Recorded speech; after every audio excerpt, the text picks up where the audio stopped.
आज हम कंपटीशन में पूछे जाने वाले गणित के कुछ सवालों के बारे में बात करेंगे, जिसमें पहला चैप्टर रहता है आपका संख्या पद्धति। संख्या पद्धति जिसको हम कहते हैं number system. Number system number system देखिए, नंबर सिस्टम में सबसे पहले हम जानेंगे कि अंक क्या होता है। अंक जिसको हम कहते हैं डिजिट। देखिए, हमारी एक दाशमिक प्रणाली होती है। दाशमिक प्रणाली में 10 प्रकार के अंक होते हैं जो 0 से लेकर 9 तक रहते हैं। इस अंकों में भी 2 प्रकार के होते हैं, एक तो मूल अंक होते हैं और एक होते हैं व्युत्पन्न अंक। देखिए, हम जानेंगे कि मूल अंक कौन से हैं। मूल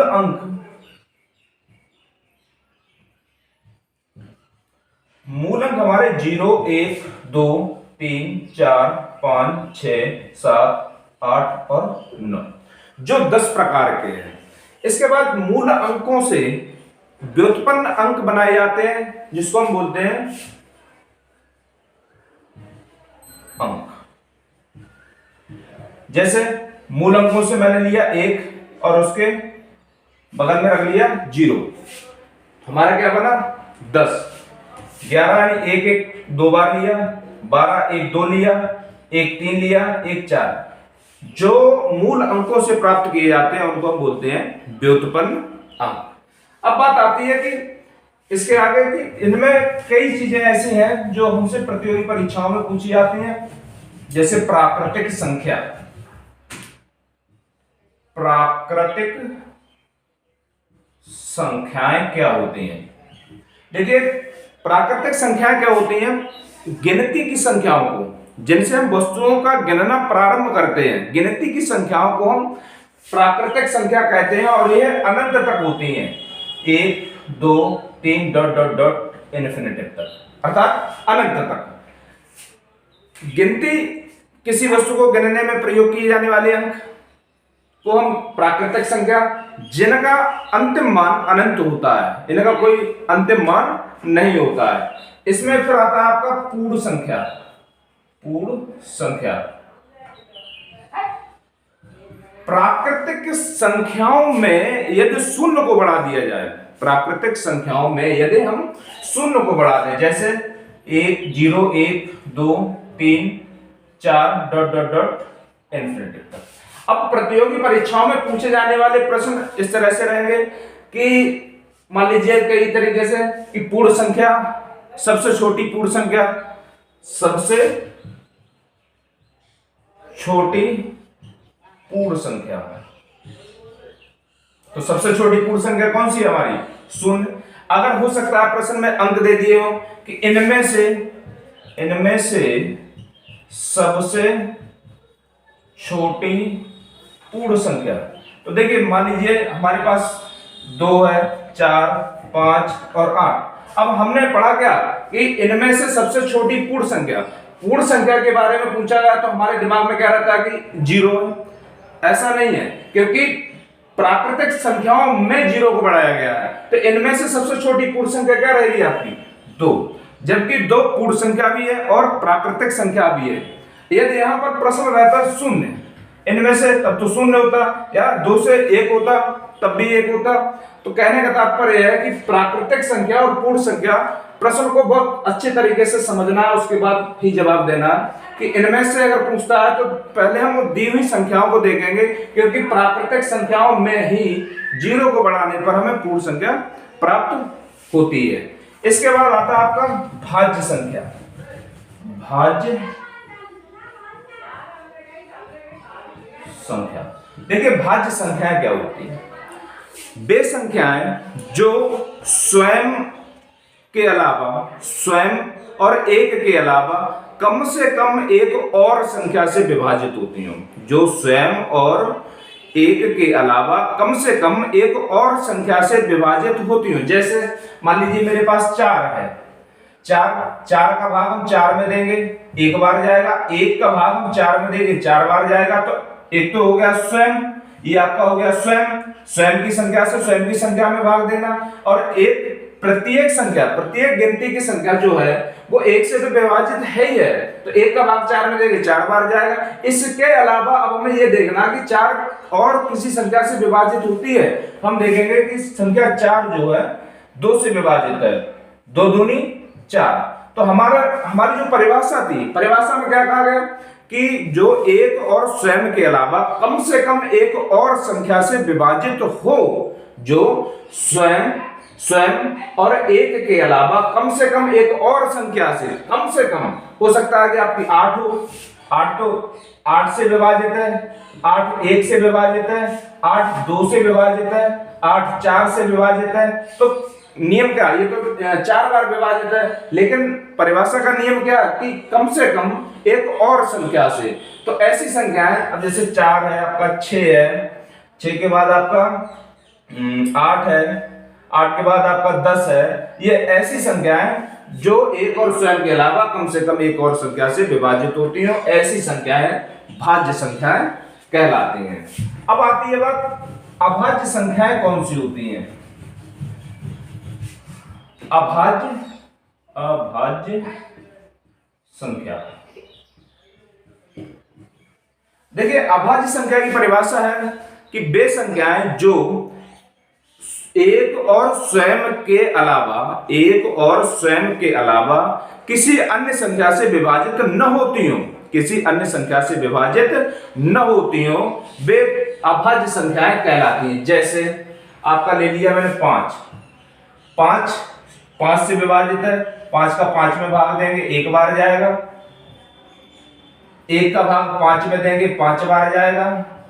तो कहने का तात्पर्य, अब 5 कोई ऐसी संख्या नहीं है जो किसी भी संख्या से विभाजित हो जाए, एक और स्वयं के अलावा किसी और अन्य संख्या से विभाजित नहीं है। तो ऐसी संख्याएं जो एक और स्वयं के अलावा किसी अन्य संख्या से विभाजित नहीं है, ऐसी संख्याएं अभाज्य संख्याएं कहलाती हैं।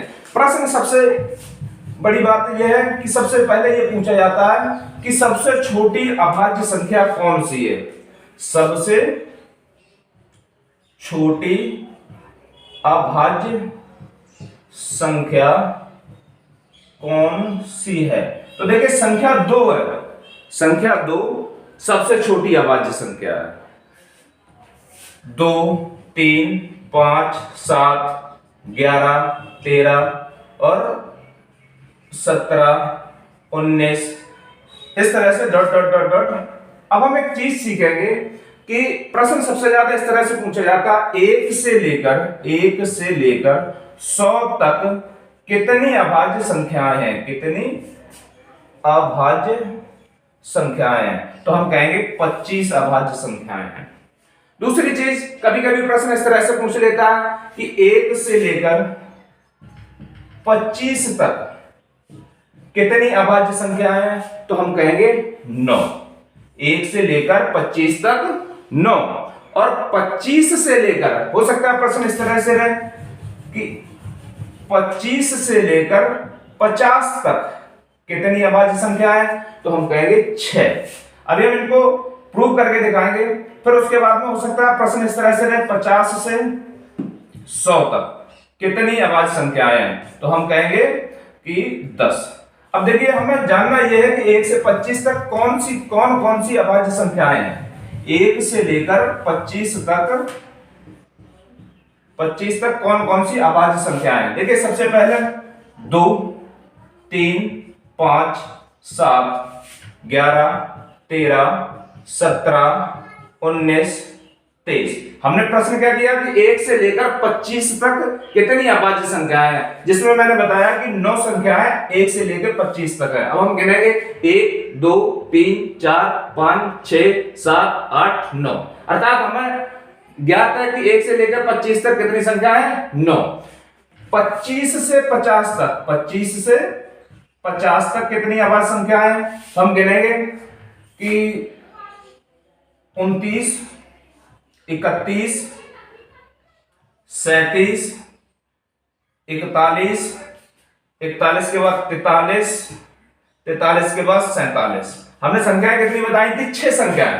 25 से 50 तक 6 संख्याएं हम काउंट करेंगे, 1 2 3 4 5 6, अर्थात 9 1 से 25 तक और 25 से 50 तक 6। अब उसके बाद में बताया कितनी? 50 से 100 तक, 50 से 100 तक, 50 से 100 तक 53 53 59 61 67 71 71 के बाद है मेरी 72 होगी नहीं, 73 79 83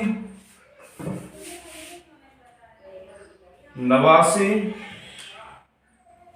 और 97। हम काउंट करेंगे 1 2 3 4 5 6 7 8 9 और 10, अर्थात 50 से 100 तक 10। टोटल मैंने कितनी बताई थी? 1 से लेकर 100 तक 25 संख्याएं, 9 6 15 15 10 25। तो इस तरह से हमारी अभाज्य संख्याएं रहेंगी, इस तरह से हमारी 25 1 से लेकर। अब देखिए अगला है सहभाज्य, जिसको हम कोप्राइम कहते हैं। सहभाज्य में क्या है कि सहभाज्य ये सबसे ज्यादा पूछे जाने वाला प्रश्न है। सहभाज्य एक संख्याओं का एक युग्म है, यानी दो संख्याओं का एक युग्म है जिसमें दोनों संख्याओं का मासापा एक हो, HCF एक हो। जैसे मैंने ले लिया 8 और 15 और 3 4 5 6। अगर हम इन युग्मों में इनका मासापा निकालें तो इनका मासापा एक प्राप्त होगा। जैसे 8 का 15 में 8 एकम 8, 8 एकम 8 बचा कितना? 7, 7 एकम 7 बचा कितना? 1, 1 सत्ते 7, अर्थात मासापा कितना रहा मेरा? 1। तो परिभाषा क्या है कि इन संख्याओं के युग्म में इन जिनका मासापा 1 हो वे संख्याएं सहभाज्य। जैसे हमारे पास 2 और 4 है, 2 4 हमारी सहभाज्य संख्या नहीं है। क्यों? क्योंकि 2 का और 4 का मासापा 2 होगा, 2 का भाग हम 4 में देंगे, 2 दूनी 4। तो इस तरह से सहभाज्य संख्याएं कौन सी हैं? ये मेरी सहभाज्य संख्या है, ये भी, लेकिन यह संख्या हमारी सहभाज्य नहीं है। हमें याद ये रखना है कि वे उन संख्याओं का युग्म जिनका मासापा 1 हो, जिनका मासापा 1 हो, वह सहभाज्य संख्याएं कहलाती हैं।